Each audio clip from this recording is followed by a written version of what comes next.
보실 성경 말씀은 요한계시록 10장 7절로 10절까지 보시겠습니다.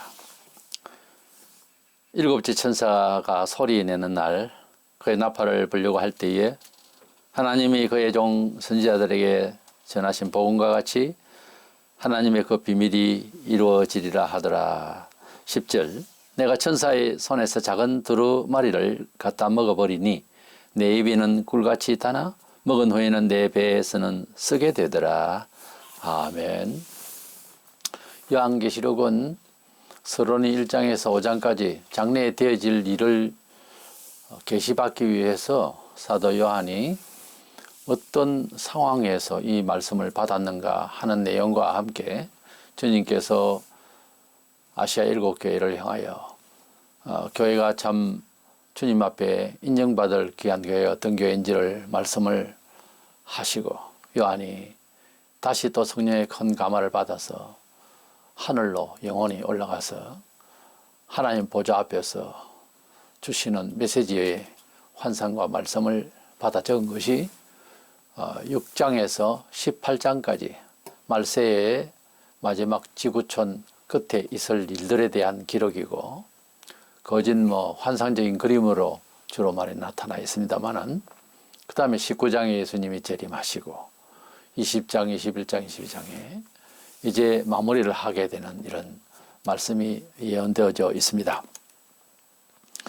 그런데 계시록에는 6장에서 18장까지 요약하면은 7도장을 찍은 완벽한 뜻이죠. 7은 7번의 도장이 찍힌 두루마리로 되어 있는 책이 있었는데 주님께서 성부 하나님부터 받아가지고 요한에게 계시를 하신 것인데 첫째 인을 떼니까 도장 찍은 것을 떼니까 거기에 백말탄자가 나오고 그 다음에 붉은 말이 나오고 흑마가 나오고 청황색 말이 나오고 이러한 말이 네 말이 이제 나오는 그런 장면이 연출되고요. 6장에 다 있죠. 그 다음에 5번째는 아주 이제 많은 죽음이 도래해서 집안에 기르는 짐승마저도 악하게 돼가 사람을 물고 죽이고 하는 그런 무서운 장면이 벌어지게 됩니다.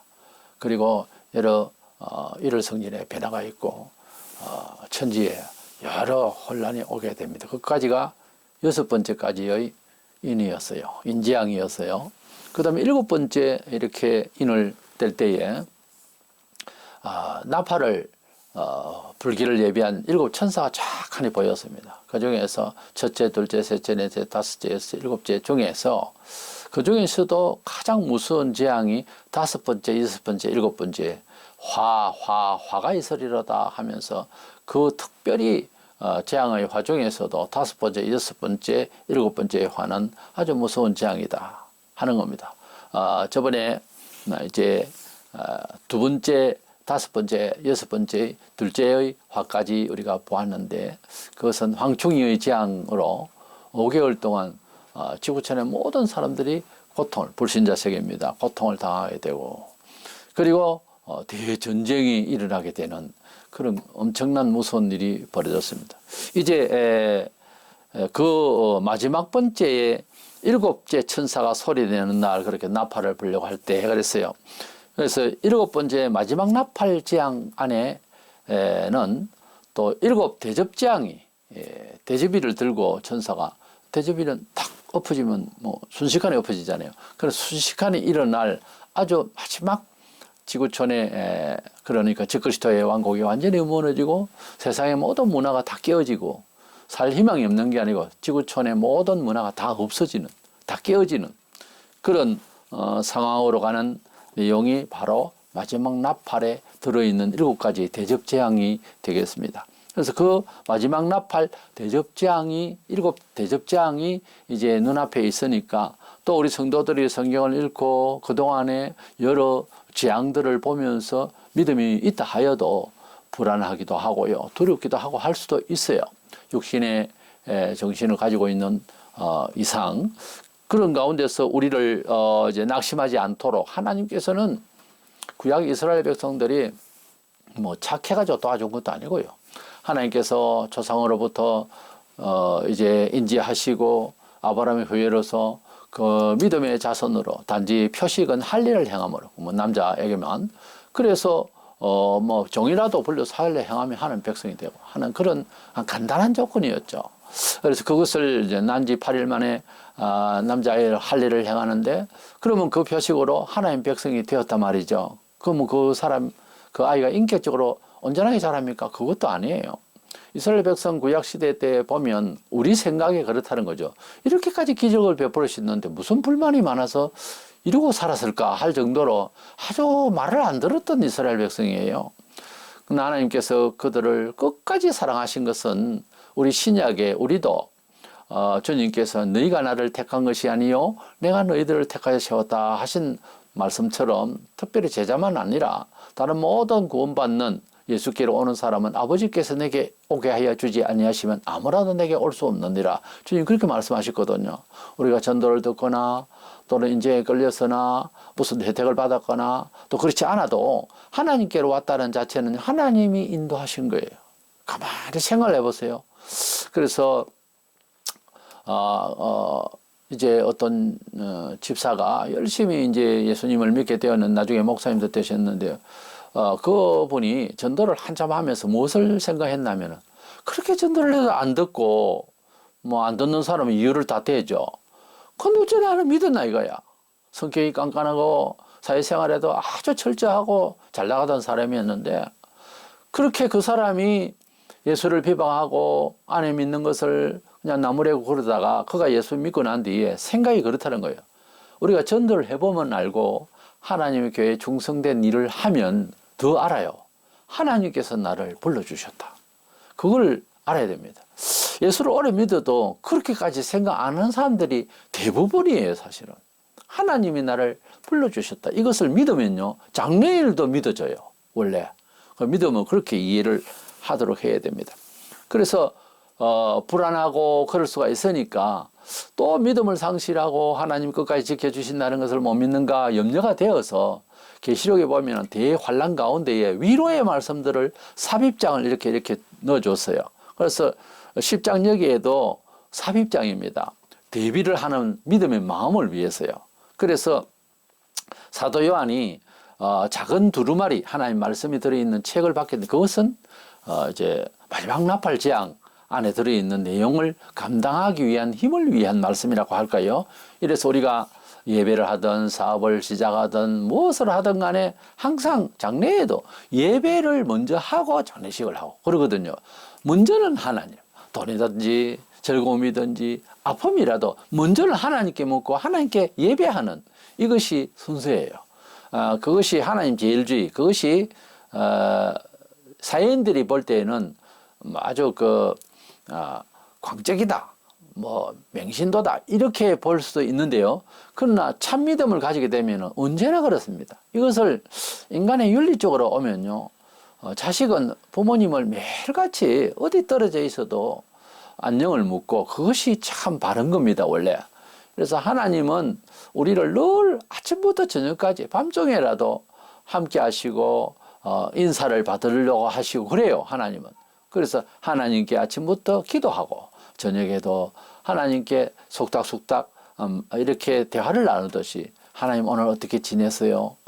잡니다. 이렇게 이제 잠을 들 수 있도록 하는 것이 원칙이에요, 사실은. 그게 하나님과의 자식과의 성부 하나님 앞에 예수의 제자로서 예수의 백성으로서 하나님 백성으로서의 어떤 그 관계가 올바른 관계죠. 뭐 내몰라라 하고 주일날 잠시 예배드리고 말고 일주일 내내 세속에 그저 맞춰서 살다가 또 하나님 하고 오면 하나님이 그렇다고 버리기까지 하겠습니까만은 그러나 너무 이제 하나님 백성답게 안 자라면 생활이 안 되면 매를 때릴 수도 있어요. 너무 잘못하고 있으니까. 그래서 하나님과의 관계가 잘 이루어져야 되는데 우리는 이 성경을 읽으면서 10장도 그렇고요. 14장, 15장 그 등등 12장에도 그런 내용이 나오고요. 여러 그 삽입장이 나와요. 그 내용을 보면서 하나님은 이렇게 사람을 심리적으로 위축될까 봐 격려의 말씀, 약속의 언약의 확실한 신실하신 하나님의 의지 이런 걸 우리에게 또 말씀하시고 또 말씀하시고 구약과 신약에서 같은 말을 계속 할 때는 그만큼 중요하다는 거고 그만큼 약속한다 내가 너를 구원하기를 그런 뜻이에요. 이래서 단어 하나가 있고 10개가 있으면 10번을 계속 말씀하신 단어가 더 중요하다고 볼까요? 물론 한 단어도 굉장히 중요할 수도 있습니다만은 문맥에 따라서. 그래서 그런 내용이죠. 사람이 책을 써도 그렇잖아요. 중요 부분이 계속 이렇게 나타날 수밖에 더 있겠습니까? 말이나 글이나. 이래서 작은 두루마리 하나님의 말씀을 먹고 그 말씀을 받아 먹고 힘을 내기 위해서 그래서 내게 하기 위해서 하나님께서 요한에게 이런 환상을 주신 거예요. 그래서 작은 두루마리란 주제로 말씀을 나누고자 합니다. 먼저는 여기 두루마리 책을 가져다 두는 힘센 특별한 천사가 나옵니다. 사람들이 그러면 예수님이 아닌가 이렇게도 생각을 하는데 우리 예수님의 모습을 좀 띄었어요. 보면 14장에도 그렇게 보이고요. 한데 예수님은 계시록을 보면 19장에서 뚜렷이 웬만하면 국문학적으로 깊은 아는 지혜가 있어서가 아니라 그냥 읽으면 문맥에 그냥 단어 자체도 예수님을 아예 설명하는 내용이 19장에 비로소 확연히 드러나요. 아주 신령한 사람만 알 수 있는 책은 아니에요. 그래서 우리가 평신도라도 또 처음 예수 믿어도 쫙 읽어 나가면 예수님이 나타나시는 모습은 19장 그러니까 18장까지 세상의 재앙이 다 끝나고 난 뒤에 재림하시니까 이 특별한 천사가 나타나서 그렇게 예수님처럼 그런 후광을 가지고요 그런 모습을 가져도 예수님이다 이렇게 생각하면 안 된다 그거예요. 천국에 가면은 모두가 다 이제 영생 부활 하는 이 몸으로 가겠지만은 세상에든 천국에든요 위계라는 게 있어요. 그 정도가 있다고요. 내 표현이 아니고 성경에 태양과 달과 별과 별들의 그 빛나기가 다르잖아요. 다 창공에 있지만은 하늘에 있지만은 그러나 우리가 세상에서도 그렇습니다. 같은 아버지고 같은 사장님이고 사회적으로 같은 선생님이다 해도 좀 급이 다르단 말이에요.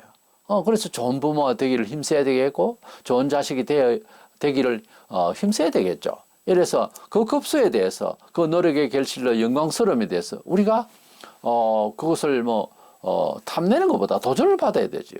괜히 너무 잘 됐던 건 배가 아프고 그러면 안 됩니다. 천국에는 그런 곳이 아니에요.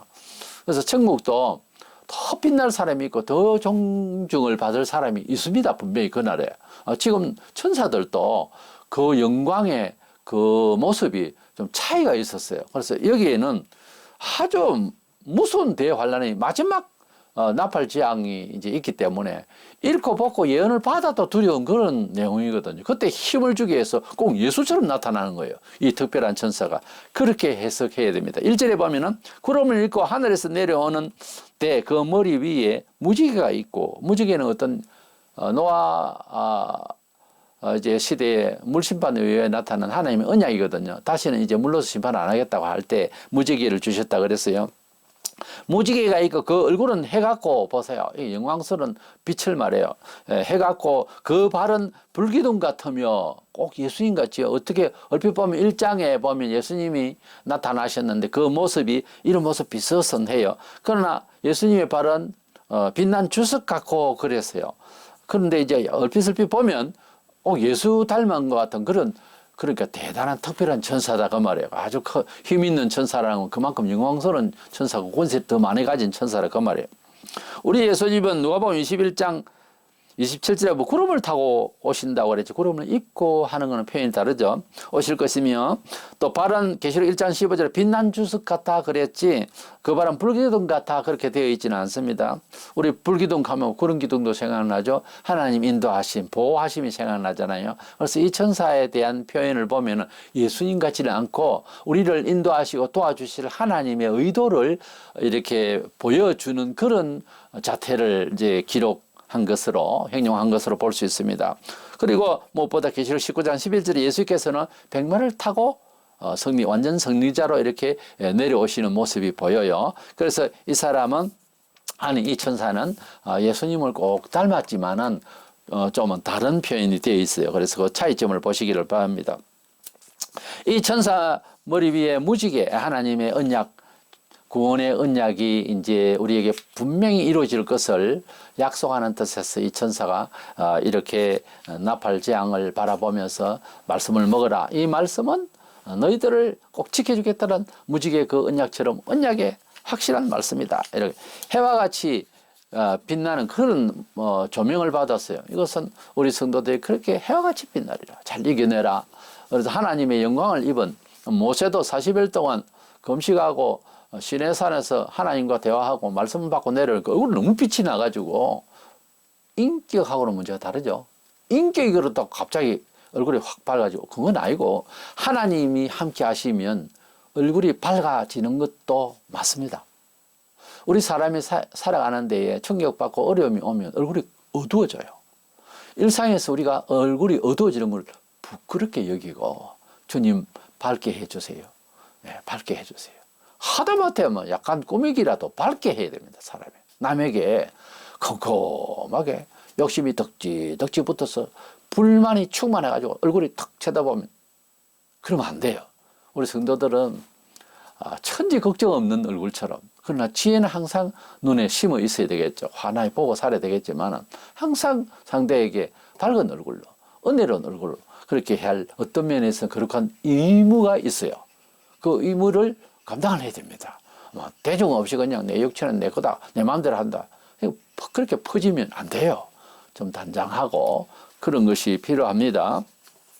이래서 구름 기둥 불기둥을 생각하면은 하나님께서 우리를 끝까지 인도하시는 도와주시는 이스라엘 백성을 광야에서 인도하시던 그런 불기둥 구름 기둥 같은 그런 은혜 하나님은 반드시 환난 중에도 지켜주신다 하는 뜻이 되고요. 그 발은 불기둥 같다 할 때는 그 심판의 위력이 대단하다는 뜻으로도 이제 이해할 수가 있어요. 그래서 하나님의 그 심판이 마지막 심판이 얼마나 무섭다는 것을 말하기도 하는데 우리 편에서 볼 때에는 우리를 인도하시고 지켜주실 하나님의 불기둥 구름 기둥과 같은 모세 그 시대에 그 불기둥을 또 연상하면 좋겠습니다. 본장 2절에 보면 그 손에는 피어놓인 작은 두루마리를 들고 그 오른발은 바다를 밟고 왼발은 땅을 밟고 그랬어요. 작은 두루마리라고 한다면은 10장에서 이렇게 나오니까 11장 이하에 있는 내용을 말하는 거예요. 그래서 물론 처음에 7빈 도장을 찍은 두루마리를 받았습니다만 또 하나님께서 격려하시는 메시지의 말씀을 받은 거예요. 그래서 받기만 했지 기록은 하지 않았다 하는 내용이 그 말이에요. 하나님께서 특별히 요한에게 또는 확대해서 우리에게 주실 또 새로운 격려의 메시지 말씀, 이 말씀을 받았다는 거죠. 펴놓인 책을 받았다 이래서 여기는 확연히 이루어질 일에 대한 내용을 받았다. 11장 이상에 있는 내용들을 이렇게 받았다는 말이고 오른발은 바다를 왼발은 땅을 왼발은 바다를 오른발은 땅을 이렇게 할 수도 있습니다만 이것은 이제 바다와 땅을 이제 문자대로 할 수도 있습니다만은 어떤 경우에는 이와 같이 바다는 세속을 상징하고요. 땅은 또 종교계를 상징합니다. 이래서 마지막 재앙인 마지막 나팔 재앙은 땅은 세속 이제 종교계 바다는 세속 그러니까 신불신간에 그렇게 온 세상 땅과 바다면 온 세상 지구촌 전체를 말하잖아요. 온 세상 전체를 심판하시는 대재앙이라고 하는 사실을 말씀하시는 것이고요. 이 마지막 대재앙은 바다 세속의 이제 세상도 특별히 바벨론 제국을 완전히 박살내는 그런 내용이기도 하고 또한 종교계 그러니까 종교계라 하면은 말세가 되면은 교회가요 많이 세속화될 거예요. 지금 어때요? 예, 서구 사회도 그렇고 영국, 유럽 저쪽에는 거진 다 뭐 3일이 다 됐어요. 이슬람교가 다 들어가 버렸고 10%도 제대로 교인 생활을 못 하고 있어요. 그렇게 되어 있고요. 우리 한국 교회도 과거와 다릅니다. 80년대 그때 피크였는데 지금은 몇백만 명 정도밖에 안 될 거예요. 그리고 코로나 때문에 비대면 예배니 뭐니 하면서 성경에도 없고 말도 안 되는 처음 듣는 소리였어요. 저도 비대면 예배라는 말이 있을 수가 없는 일. 그렇게 해가지고서 이제 습관이 되어서 교회도 잘 안 나오는 이런 상황이 되어 있고 지금은 이제 뭐 큰 제재도 없는데도 주일 오후 예배도 없애버리는 이런 목사도 편하거든요. 해보니까. 죽는 거예요. 그 영혼이 죽고 본인도 죽는 거예요. 그러면 안 됩니다. 빨리 틀고 원래대로 예배를 해야 됩니다. 마스크 끼라 하니까 또 아직까지는 뭐 그냥 끼고 하더라도 그 착용하고 안 하고도 사실 과학적으로 들어가면 할 필요도 없는 거예요, 사실은. 근데 이제 뭐든지 은혜롭게 하면 좋으니까 그래 또 해달라 하니까 또 해주고 하는 거죠. 그러나 예배를 오픈 예배를 해야 되는 거예요. 뭔 비대면을 예배를 합니까? 중계방송 할 일이 따로 있지 이건 중계방송 하는 건 아닙니다. 그래서 이렇게 천사가 3절 4절에 보면 사자같이 큰 소리로 일곱 우리의 소리 같은 소리를 냈다는데 이것은 하나님의 말씀의 위력을 말해요. 아주 무서운 위력을 말하고 하나님의 심판이 얼마나 무서운가 하는 것을 뜻하며 그에 대비할 우리 성도들의 하나님의 말씀에 대해서 그 우리 같은 소리로 여길 수 있는 그 믿음의 말씀, 하나님의 그 메시지에 대해서 우리 편에서 생각할 때는 구원의 약속의 그 언약의 말씀 성경 구절들이 우리 소리같이 들리고 우리가 그렇게 흠모하고 사모하고 존경하고 그리고 악망하고 그리고 하나님 바라보기를 하나님 말씀 안에서 그렇게 경건을 다해서 바라보면 세상에 두려울 것이 없습니다. 아무리 무서운 일이 있어도 심판적으로 보면은 그만큼 하나님의 심판이 무섭다는 거예요. 이 모습들이. 그것은 이제 우리 편에서 생각할 때 그만큼 강해야 된다는 거예요. 하나님 말씀을 듣고 할 때 하나님 말씀의 위력을 희미하게 생각하면은 결국은 당합니다. 하나님 말씀을 강력하게 붙드는 그런 믿음이 되시기를 원합니다. 두 번째로는 이 마지막 나팔 재앙을 불게 되는 이런 직전에서 우리가 마지막 나팔 재앙을 먼저 알아보려고 합니다. 주께서 재림하시기 직전에 얼마 안 남아서 곧 바로 일순간에 이런 말씀도 있고 하루 동안에 이런 말씀도 있는데 바로 이제 일곱 대접장이 푹푹푹 쓰러지면서 넘어지면서 온 세상이 이제 형벌을 받게 되는 그런 내용인데요. 천사는 5절 6절에서 하나님이 심판이 지체하지 않고 내리질 것이하고 그래서 내리진 후에 세상 심판이 끝이 난다고 했습니다. 7절에 일곱째 천사가 소리내는 날 그의 나팔을 불려고 할 때에 하나님이 그의 종 선지자들에게 전하신 복음과 같이 하나님의 그 비밀이 이루어지리라 하더라 그랬어요. 뭐 선지자라면은 구약시대 선지자만 아니라 신구약의 모든 말씀에서 예언하고 있는 그건 선지자지 않습니까? 이 예언한 복음의 말씀 복음은 양면성이 있어요. 기쁜 소식이라고 하는 것은 지옥이 있기 때문에 예수 믿어 천국 가자 그 말이에요. 그래서 천국과 지옥에 대한 심판의 내용의 말씀이기도 합니다. 그래서 복음이 굿뉴스라고 좋은 말씀, 복된 말씀이라고 하지만은 믿는 자가 복되다는 말이고 반대편에서는 동전 양립처럼 반대편에서는 벌을 받는다는 그런 뜻이에요. 이렇게 반대편에 있는 자가 주께로 돌아와서 구원을 받을 때에 이것이 복음이 된다는 거예요. 그 복음이라고 하는 신구약 성경을 보면 흑백을 딱 가립니다. 천국과 지옥을 가린다고요. 구원과 심판이었어요. 그래서 복음의 내용에는 하나님의 공의와 하나님의 사랑이 있는 거죠. 받는 자에게는 사랑이 되고요. 안 받으면 공의의 심판을 받는 거예요. 이것이 복음의 핵심적인 내용이고 그 양성에 대해서 이 두 가지의 성질을 바로 알고 우리 편에서 복음이다 하는 거죠. 믿는 자가. 그래서 이 일곱째 천사가 나팔을 부니까 신구약의 모든 예언되어진 것이 전부 다 그 비밀이 다 이루어지더라고 하는 내용이죠. 이래서 마지막 나팔 재앙이 그런 내용이라 주님께서 오시고 심판하실 내용이에요. 그 말이죠. 7가지 나팔 재앙 중에서 마지막 나팔 재앙이 끝나고 주님이 오신다고 바울도 고린도전서 15장 51절에 보라 우리가 다 잠잘 것이 아니요. 마지막 나팔에 순식간에 혼련이 다 변화되리니 그랬어요. 그 마지막 나팔이라 할 때 마지막이 두리뭉실하게 그저 종말에 그런 뜻으로 말을 할 것이 아니고 다른 말씀과 연결해 보면은 마지막 때가 되면은 예수님께서 마태복음 24장에도 누가복음 21장, 마가복음 13장에 보면은 뭐라고 해놨냐면은 주님이 오실 때에 천사들이 온 세상에서 하나님의 백성들을 그 마지막 때에 다 모으리라 그런 말씀이 있어요. 하나님의 심판이 완전히 다 끝날 때 그때를 마지막 때라고 합니다. 시기적으로 말하자면은 마지막 때라 이거죠. 하나님께서는 언제나 믿는 자를 부르시면은 아, 내가 이 마지막 때 구원을 받았구나 하면 하나님의 시간대를 말하는 카이로스의 시간이고요. 이 마지막 때라고 할 때는 크로노스의 세상 역사의 그 맨 끝에 the last day 이렇게 돼 있어요. 제일 마지막 끝에 그렇게 주님이 나팔 불고 오실 때 우리가 부활하게 된다 하는 그런 뜻이 되겠습니다. 그래서 이 계시록의 마지막 나팔 재앙은 뭐다? 주님이 오시기 직전에 마지막 대재앙이다 하는 겁니다. 세 번째 생각하는 것은 마지막 재앙인 이 말씀, 즉 주님께서 오시기 바로 직전에 있을 진짜 마지막 나팔, 7번째 마지막 나팔 재앙, 7가지 나팔 재앙이 있었잖아요. 이 마지막 나팔 재앙은 우리 성도들이 그것을 방어하기 위해서 그 나팔 재앙 시절에 살기 위해서 하나님의 말씀을 받아도 그 말씀을 받고 살아갈 때는 그 재앙인 말씀은 그 맛이 어떻느냐 하는 거예요. 그것을 말씀하고 있는데요. 모든 우리 하나님 주신 복음의 내용, 심지어 구약까지도 읽으면서 하나님의 뜻대로 살려고 하면은 원래 힘들고요.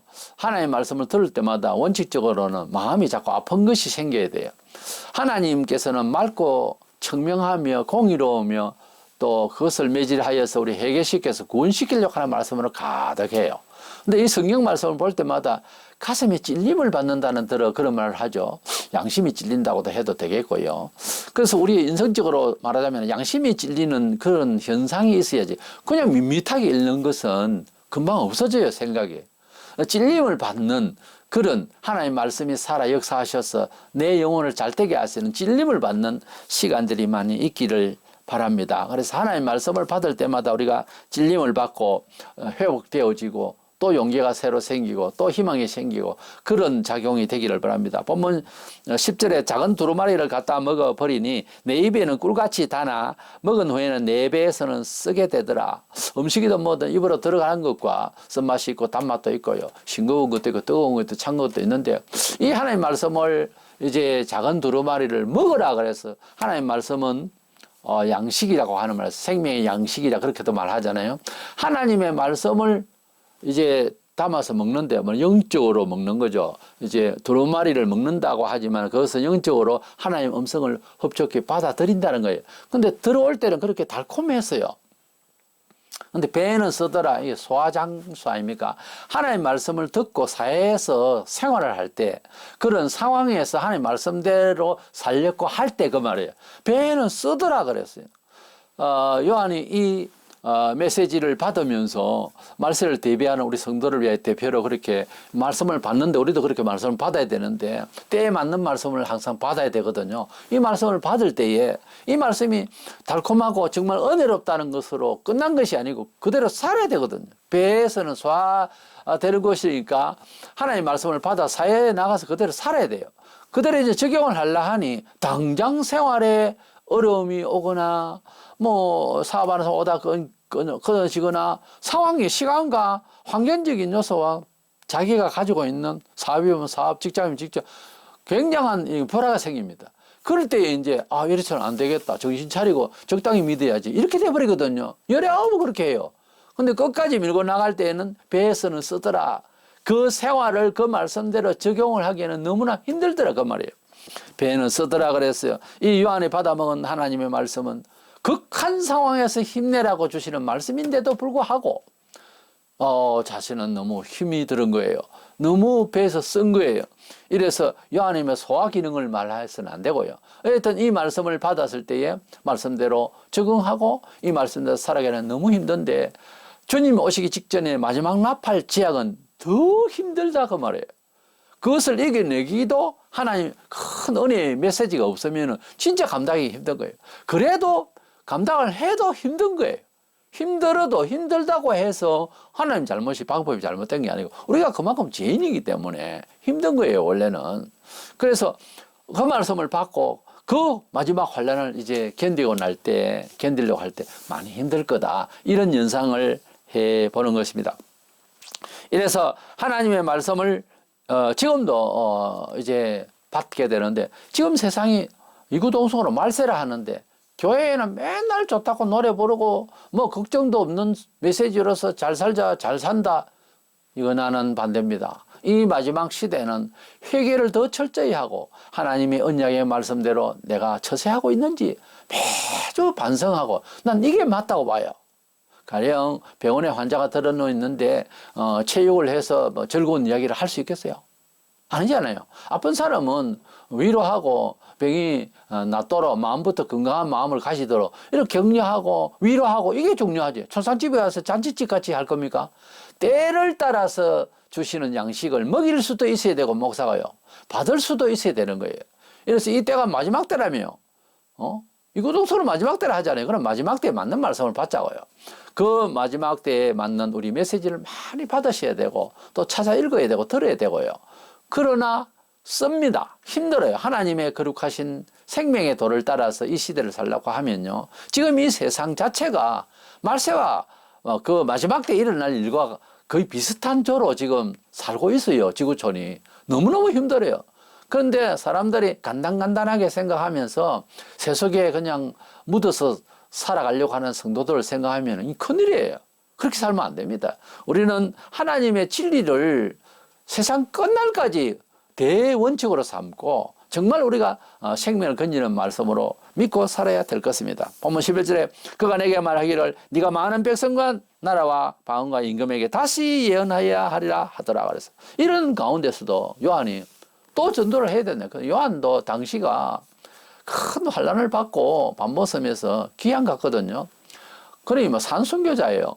그런 상황인데 앞으로 또 환란이 온다는 거예요. 기독교 2000년 역사를 보면 기독교는 맨날 환란을 받고 맨날 죽고 지금도 지구촌에서 수많은 선교사들이 전도자들이 죽임을 당하고 있어요.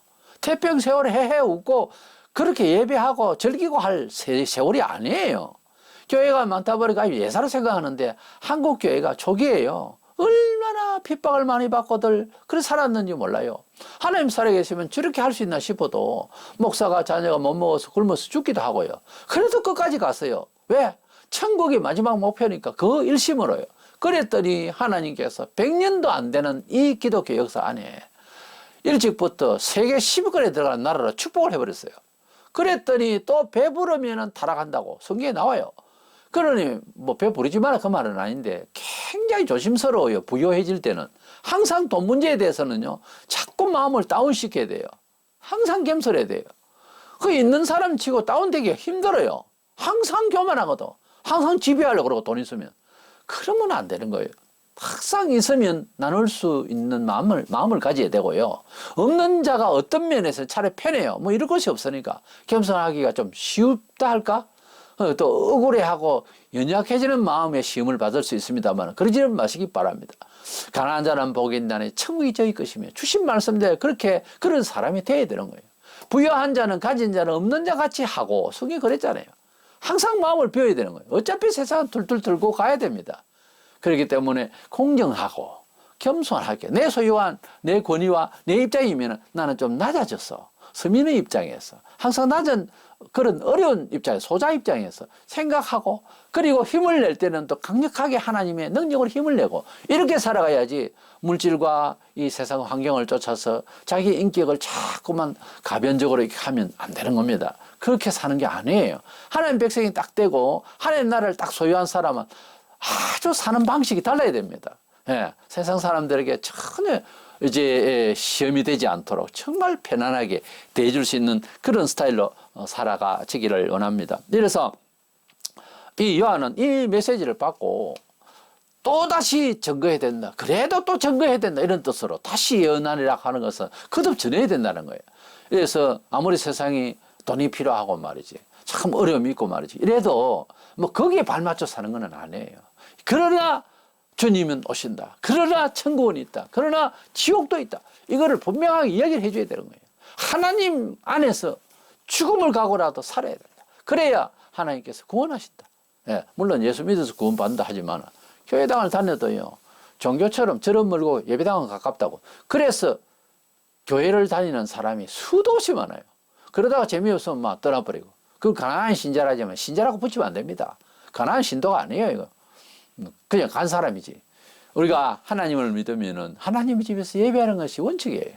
그렇게 마음이 되어져요, 원래. 이래서 우리는 이 말세에 아무리 하나님이 살아계시고 하나님 자녀라고 하는 명분이 있어도요, 어려움이 많습니다. 세상 일에는. 그러나 불만하지 말고, 하나님을 원망하지 말고, 사람도 원망하지 말고, 환경도 원망하지 말고, 주님 나라 가면 영원히 좋은 집에서 살 것을 기억하면서, 우리가 뭐 천국 빼놓고 하면 뭐 있어요?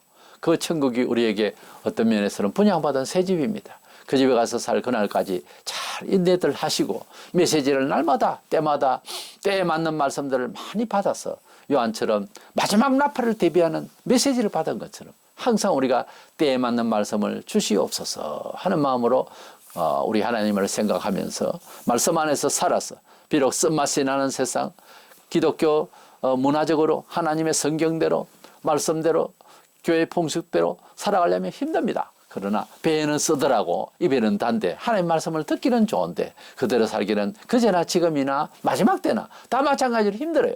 그래도 힘들어도 끝까지 나가면 반드시 하나님은 무지개 빛을 띠고 천사가 이렇게 말한 것처럼 그 하나님의 언약, 무지개는 언약의 표시죠. 노아 때 물심판 내리시고 이제는 물로는 심판 안 한다 하는 약속의 표식으로서 무지개를 주셨어요. 무지개 볼 때마다 무지개 이쁘다, 이게 중요한 게 아니고 하나님이 우리에게 말씀하신 신구약 성경 말씀 메시지는 우리에게 완벽한 처세다 이렇게 생각하고 하나님 말씀 붙잡고 끝까지 잘 살아서 승리하시는 저와 여러분 되시기를 주의 이름으로 축원합니다.